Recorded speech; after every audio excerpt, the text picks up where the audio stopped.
Hey everyone, this is Christof, And this is Robin. and we are continuing our deep dive into the Leviathan Vault and continuing to bring you some of our special edition episodes that we put out over 15 years ago.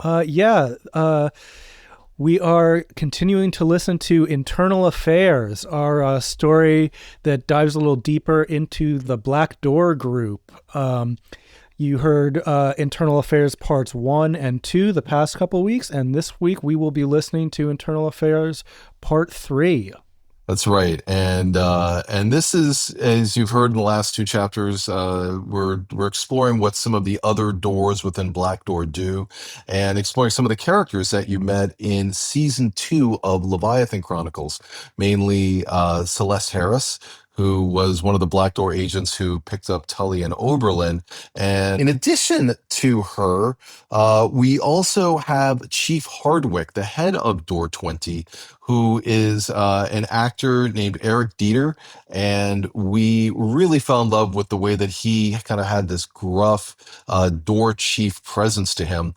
And you heard him in parts 1 and 2 of Internal Affairs. And if you've been listening closely, he also comes up in the prologue to the Rapscallion Agency. So once we find an actor we like, we try and usually expand the character further. And I think that's one of the fun things about these special edition episodes is it does have these characters that show up in the main story and in other parts of the Leviathan universe. Yeah, and if you keep listening to Internal Affairs, you're going to hear a few other characters from both the past and future of Leviathan pop up again, some rather big characters, and at least one smaller character who you might recognize from season 1 of Leviathan Chronicles. So yeah, we're going to be listening to part 3 today. In parts 1 and 2, you heard our hero Celeste Harris break into a laboratory in Japan to try to steal some top secret dirt on Jason Sterling and his group, door number 12. And part 2 ended with Celeste passing out inside a locked chamber inside this laboratory in Nankatsu headquarters. So we're on to part 3. We get to see what happens after she awakens. And, part 3 opens with this big chase scene through the streets of Tokyo, and it's really fun. I love those Tokyo scenes. I love it when we do stuff in Tokyo. We've done so many fun scenes there. It's always fun to visit that soundscape. Yeah, and I love this scene in particular because it's a single character scene, which is something we do from time to time. It's often foot chases like this scene. And, a single character scene is kind of a big challenge in audio drama. And it's interesting hearing how we did it 15 years ago as opposed to how we do it today. If you listen to Invenios Expedition, there's a similar single character chase scene with the character the actress Brittany Cox playing the character Serena Nairobi. There's a scene where she is running through the pirate camp in Invenios. And it's really fun for me to compare that scene to a similar one that you're about to hear in Internal Affairs that we did so long ago, because I'm again struck just by, I feel like a broken record, I keep saying this in these intros, but how audiobook-like these old episodes from long ago are compared to what we do now. Yeah, for sure. Where we're just relying mostly on narration to talk about what's happening with, a few grunts here and there. Whereas I think we've got a lot better than these single character scenes in our newer work. Coming up with more natural reasons in the dialogue for the character to be speaking to the audience instead of just hearing their thoughts, a few of their thoughts in their head, followed by a long chunk of the narrator talking about the action. Mm-hmm. That's true. It's funny that you brought up the scene of Serena Nairobi in the pirate camp and in Invenios Expedition, because I totally thought of that when I was re-listening to the episode, and kind of like the woman on the run, kind of theme. And yeah, we do it differently now, but it's fun to see how we kind of interpreted a soundscape and tried to make and how to really make Japan feel like Japan. Yeah. A thing you'll hear a little bit of in this episode is some Japanese language dialogue. I really like throwing in dialogue in foreign languages when we can. We do a lot of scenes that are set in foreign countries, and it gives a nice bit of flavor to hear that foreign language dialogue. It's a nice little Easter egg for listeners who might understand those languages. And for those who don't, it's kind of just some fun flavor. It makes things feel a little more real. It can make things feel chaotic. It can make you more curious if you want to know what's going on.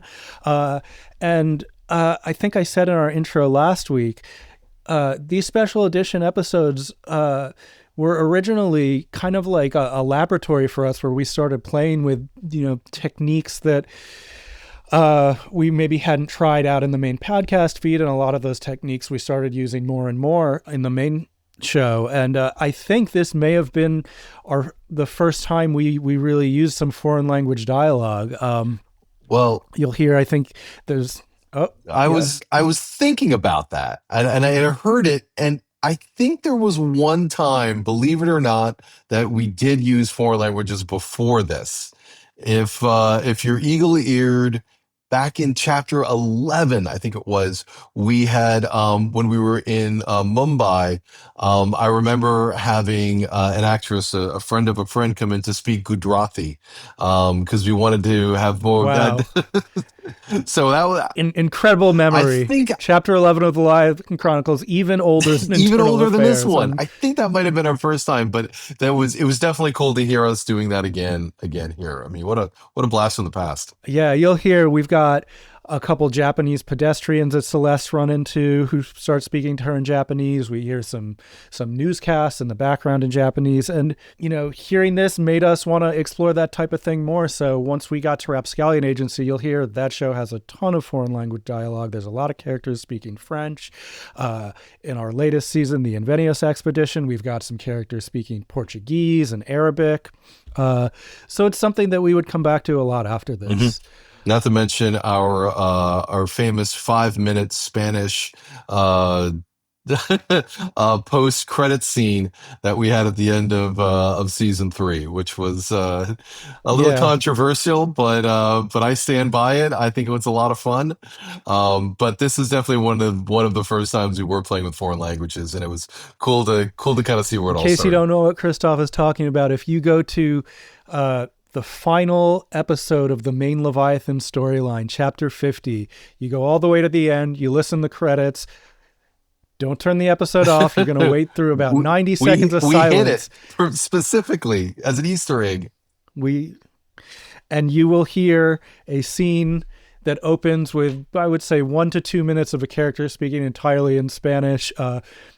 We have taken a little bit of criticism for the, we have been, neither Christof or I are native Spanish speakers. I speak the most elementary level of Spanish. I think Christof speaks even less. So we have taken some criticism for that scene from some Spanish-speaking listeners who say the Spanish in that, the Spanish acting in that is not quite up to par. So we apologize. Without further ado from us, very excited to keep listening to Internal Affairs. So let's get into Chapter 3. Here we go. Internal Affairs. A Leviathan Chronicles story.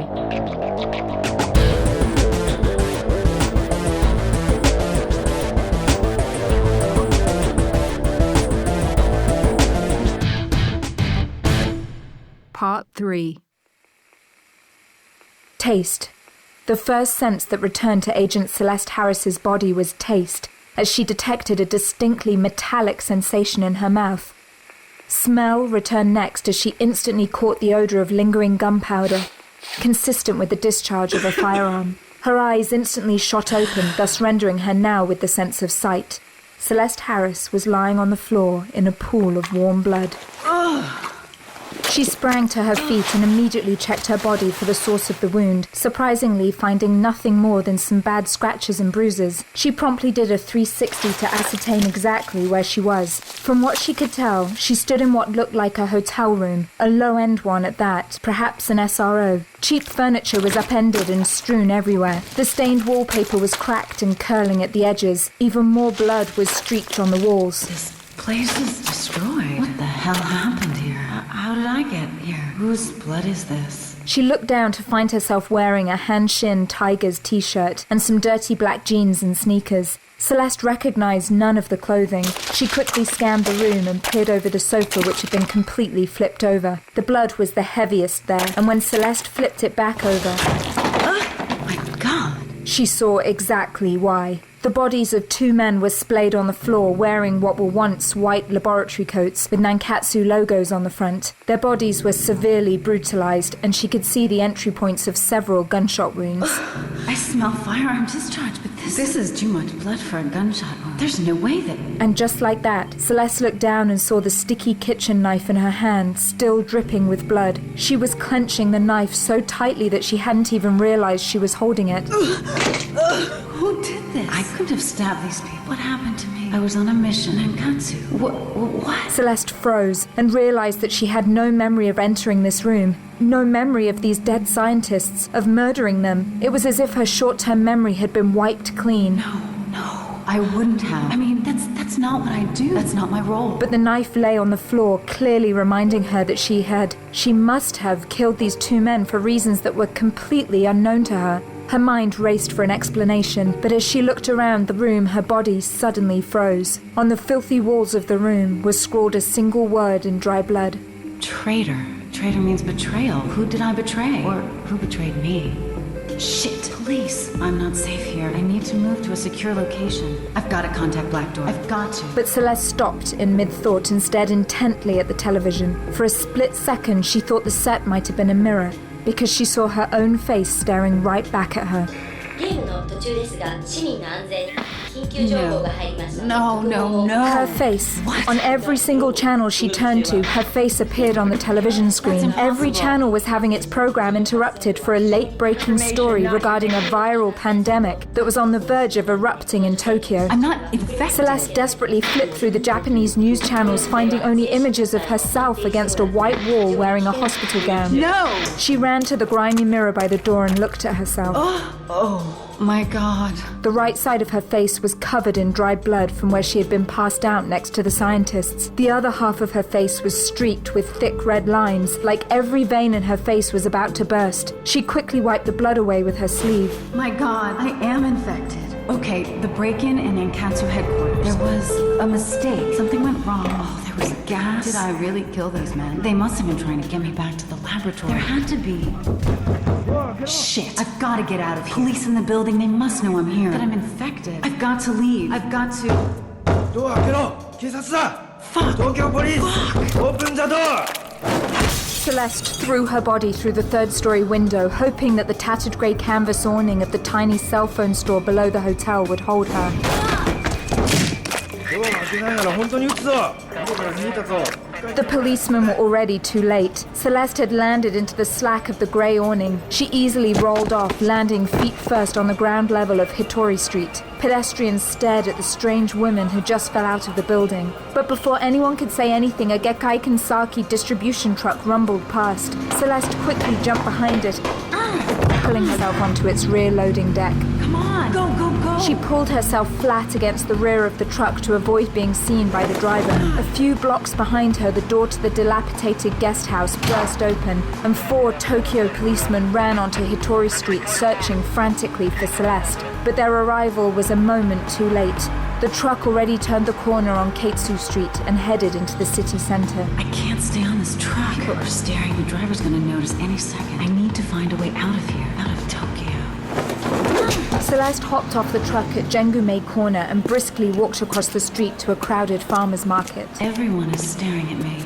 The blood, the streaks on my face. I must look like a fucking horror movie. Celeste tore the bottom of her t-shirt and took a long strip of fabric and wrapped it around her face like a flu mask that people commonly wore in I Japan. already stick out being 5'9". I can't let them see my face. Celeste pushed through the dense stalls of the marketplace and bent her knees, trying to disguise her height. She felt a vague sense of comfort being surrounded and hidden by the thick crowds of people. I've got to figure out what happened to me. I was in the Nankatsu headquarters. Gunther was there.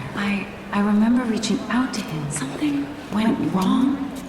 Oh my god. Celeste froze in her steps. She looked up to see that her face was now plastered on a jumbotronic screen overlooking the plaza where the farmer's market was located. Celeste instantly hunched her head down and avoided eye contact with everyone. I've got to get out of Tokyo, out of Japan. Hardwick said door number 3 was part of the firefight at Sanctuary in Beijing, so I can't go to China. Maybe I could get on a train heading north to Hokkaido. I've got a contact in Russia. Maybe I could find a ferry to Vladivostok. But damn it, I've got no access to funds, no way to pay. And then Celeste stopped in her tracks. She was suddenly overcome by the most primal of urges: hunger. In the course of waking up next to 2 dead bodies and running from the Tokyo police, she neglected to realize that she was starving. Her ravenous hunger was brought to her attention by the intoxicating smell of rich pork broth wafting from behind the counters of one of Tokyo's revered ramen noodle bars. I can't remember the last time I ate. It had to be before the break-in. 24 hours, maybe a lot more. That's why I'm moving so slow. Why everything hurts. Christ. Food. My body needs some form of nutrition. Starving. I've got to find something. The smell hit her again. Pork. Rich, slowly braised, fragrant pork broth. Hints of garlic, cinnamon, and star anise drifted through her nostrils, causing her mouth to water achingly as she smelled the ramen hut nearby. Unlike the 5 for $1 packs of dried ramen favored by American college students, Asian cultures consider fresh ramen a revered cuisine and one of the ultimate comfort foods in Tokyo. Cooks could spend days preparing the rich broths that were cooked in massive 50-gallon pots, alongside egg and rice noodles being cut from scratch and dropped into fresh bowls while still nutty and firm. The entire concoction was usually topped with fresh herbs, bits of dried seaweed or poached egg, along with tender shredded pork or chicken. Lines could stretch a full block for one of the better stalls, which were often so tiny that there was only room for a handful of customers to stand. One such line stretched out in front of Celeste and headed down to one of the underground accessways to Tokyo's massive subway network. Oh, this is torture. I've got to eat something. I'm so hungry. Celeste checked the pockets of her jeans, not knowing what to expect. These aren't my clothes. Fuck, nothing. I have nothing on me. No way to pay for food. They've got to help me. Celeste walked down the steps of the subway station to get closer to the source of the intoxicating smell. She did her best to bend her knees and hunch her back, but soon found the effort exhausting. She got in line with the other patrons waiting for ramen and slowly shuffled forward until she stood in front of the counter. Please, no money, but please, just a little. This isn't a charity kitchen. People are waiting. Get out of here. No, please. The television screen above the counter switched from the baseball game it had been broadcasting and instead showed Celeste's face. There was a skull and crossbones next to her image. We interrupted this game with a public safety announcement. The woman pictures above is patient zero, a highly contagious escapee from the Tokyo hospital. No, please. I'm so hungry. I'm hurt. I just need... The crowd in line behind Celeste grew agitated. Please help. Many had missed their train in order to get one warm bowl of ramen before heading home. A man behind Celeste began to push her out of the way to place his order. Hey, get off. No, stop it. The situation quickly escalated, No. and before she could stop them, I'm warning you. Celeste's face mask was pulled down and the red streaks along her face and neck were clear to see. あんた病気の女でしょ。おまわりさん。 Police? No. Celeste spun around and threw the person behind her on the floor. She tucked her arms in front of her and exploded out of the ramen shop, knocking 3 other patrons to the ground. She managed to grab just a mouthful of pork from behind the glass counter before sprinting up the staircase to the ground level. Street level. I've got to get out of this area. If I can just get But back. as Celeste dashed up the stairs, 3 Japanese police officers were pushing people out of the way, leaping down the steps towards her. Shit. Celeste turned and sprinted back down the stairwell, going deeper into the train station that was now in full panic mode with people running in all directions. One young student was frantically waving his Tokyo Metro pass over the turnstile scanner to gain access to the train platforms. You give me. She grabbed the Metro pass from the young man's hands. When he started to protest, Celeste connected a right hook to the side of the man's skull, throwing his head into the metal pole of the gate. Shit, which line do I take? The police will be here any second. No time to look at the map. Just need to find the closest train platform. They're firing in a station full of civilians. That's crazy. Either I really am the deadliest play-carrying transmitter, or these aren't really Tokyo cops. Celeste burst through the turnstiles and sprinted down a flight of stairs under a sign for platform number 4. Word had quickly spread that Patient Zero was on the loose in Jengumai metro station, and everyone seemed to be running in a panic. I need a distraction. I need there. Near the end of the train platform was a harried transit officer. Celeste noticed that he wasn't a member of the Tokyo police force and therefore wasn't armed. But what he did have hanging off his belt was of far more value to Celeste. The man was completely distracted by trying to direct the screaming crowds of panicked people. In fact, he never saw Celeste coming. In one swift movement, Celeste grabbed the baton stick from his belt, spun around the back of him while kicking out his legs and quickly clenching the baton against the larynx of his throat. Listen to me. I am a killer. You have only 5 seconds to live. If you do exactly as I say, I will let you live. But that choice is yours. Will you listen to me? Hi. Yes. Get on the radio. Tell the police you have spotted me on platform 6. Platform 6. You have spotted me on platform 6. Do you understand? She tightened her stick against his neck. すいません。例の女性を発見しました。6番ホーム、プラットフォーム6にいます。Tell them to hurry. 急いでください。ここにいます。Hurry up, please. Good. You will live. And without warning, Celeste brought the baton down hard on the side of the man's neck, and he collapsed to the ground. People were still running in a panic throughout the station, and few took the time to notice the sudden act of violence committed by The Celeste. police will be looking for me on platform 6, although the security cameras will see me here on platform 4. I might have bought myself 60 seconds, which might just be enough. A metro train suddenly approached platform 4 and gradually came to a stop. Celeste ducked behind a round column and let the passengers disembarking get absorbed into the panicked crowd. She hoped she had moved quick enough so that the station wouldn't be put into full lockdown, thus halting all trains in and out of the station. But a sudden shudder of the train doors gave Celeste hope. The train, it's moving. It's pulling out. I've got to get on. Quick! Celeste leapt onto the train just as the doors slammed shut and slowly pulled away from platform 4. Tokyo police officers were now flooding the platform searching for Celeste, but she didn't risk staring out of the train window. She turned her back to the station and bent her knees again so that she would blend in better with the other Tokyo commuters. As the train pulled away and entered the dark tunnel of the Tokyo metro, Celeste allowed herself to release a single breath of relief. 7 minutes. I just bought myself another 7 minutes. Celeste tried to slow her rapid breathing, but she couldn't escape the growing stares from the other passengers in the train. She lowered her head and stared intently at the floor, but out of the corner of her eye she could see fingers starting to point at her. The red streaks on her face burned under the inspection of the commuters, and soon passengers began shuffling away from her. In less than 2 minutes, Celeste found herself almost completely alone in the rear of the cab. I shouldn't make them any more nervous than they already are. The next station, I'm going to need you. The train suddenly screamed to an abrupt stop, throwing Celeste down to the floor hard. Oh, fuck! One of the damn passengers must have pulled the emergency brake. How can they think that?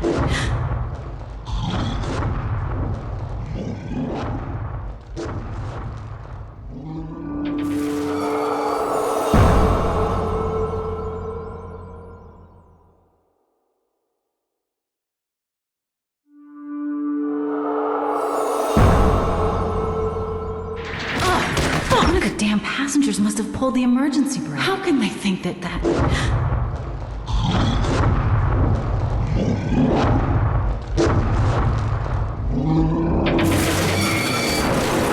The rear of the train exploded into 2 pieces. Steel was shredded like paper and everyone on the train screamed in horror, running to the front of the cab. Celeste's hand instinctively reached to her waist for her sidearm that wasn't there. The rear of the train was now exposed and the walls of the train were peeled back like some bizarre fruit. The subway tunnel outside was pitch black and the illumination from the fluorescent lights of the train now flickered weakly. In the fading light of the train tracks, 3 forms suddenly materialized at the opening. 2 of the forms were enormous, shaped roughly like men but far taller and almost equally as wide. Celeste couldn't see them but heard growls emanating from them. Between the 2 stood a man, a rather short man, who seemed to take no note of the monstrosities standing beside him. He calmly hopped onto the train through a massive opening where the 2 giants had ripped the steel car open. Good afternoon, Agent Harris. Who the hell are you? The person that you stole from. You're from Nankatsu. I most certainly am not. I work for somebody else that I have a feeling you might know. I work for Jason Sterling. Door number 12. Yes, Black Door. Who are you? My name is Dr. Marckane. I've seen your files. Dr. Peter Marckane, alias Dr. Richard Ackerman, Pedro Sangora, Dmitry Karlovsky. You were known as the Chimera Doctor. There are warrants for your arrest in the US, Canada, and Mexico. This isn't Mexico. You've been living in exile for years. Most intelligence reports have you presumed dead. No, you could say I've just been sunning myself on a remote island. The doctor removed a small metallic sphere from his jacket pocket and pushed a button in its center. As you can see, I'm far from dead. But I am rather anxious to get back what you stole from us. So is Jason Sterling and all those that work for door number 12. The doctor took a step towards Celeste, causing her to instantly crawl backwards defensively. My name is Agent Celeste Harris, Black Door Operative 352. Code Equitus Silentium Lords. I know who you are. I'm Door 20, Enforcement and Internal Affairs. I hereby institute door lock protocol. You will cease all activities relevant to me. I don't think I'm going to rush to update my resume just yet. What do you want from me? I told you, you stole something from us, and now I'm taking it back. What do you mean? I didn't take anything. I don't have anything. The infiltration operation failed. We were never able to. You stole my virus. It constitutes one of the most important breakthroughs in genetic engineering and cerebral manipulation. You stole the master copy and destroyed it when you infiltrated Nankatsu headquarters. Well, forgive me if I don't cry over spilled milk. The milk isn't spilled, at least not yet. That's why I'm not going to kill you. I don't understand. The virus. It's what creates these enforcers you see beside me. They're still somewhat experimental, but they're quite vital to the long-term plans of door number 12. Without the master virus to graft onto the individual DNA of our participants, we would lose the ability to manufacture them. And we can't have that. So beautiful in their cellular perfection, so necessary for the future. You destroyed the master copy in Nankatsu, but... I told you the mission was a failure. But there's one copy I can still obtain. It's the one inside of you now, burning through your bloodstream. I can see some of the manifestations on your face. You're Black Door. You can't kidnap me in front of a train full of witnesses. The world will know what you've done. This whole train will... Most of the train is still on its way to the next station. Only this car was disconnected. The rest will never know what happened here. There are still 24 witnesses in this car that have seen everything. And even you would... The doctor tilted his head towards Celeste, and before she could finish her sentence, the left enforcer leapt forward and grabbed Celeste by the neck, yanking her off the train. It squeezed her windpipe just enough to extinguish her consciousness, before it carried her off into the dark subway tunnel. What witnesses? And with that, the doctor lightly tossed the metal sphere in his hand towards the front of the train car, where the petrified Tokyo commuters had congregated tightly. He turned and walked back down the dark subway tunnel with the remaining enforcer by his side. He never saw the bolts of electricity leave the grenade, frying the nervous system of every human being on board. He was already far too preoccupied with the operations that lay ahead. And after all, he had a plane to catch.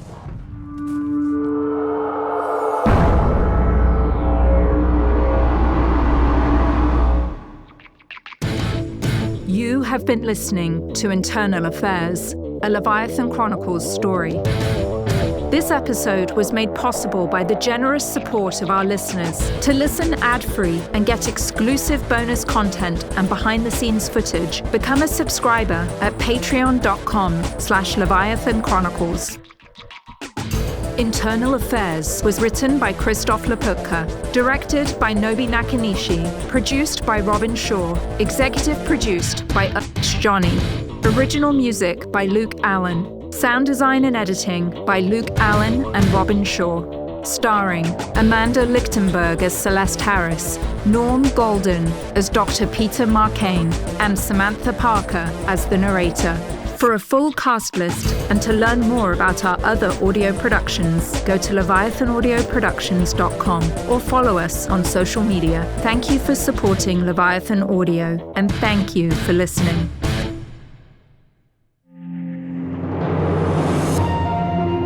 Leviathan Audio Production.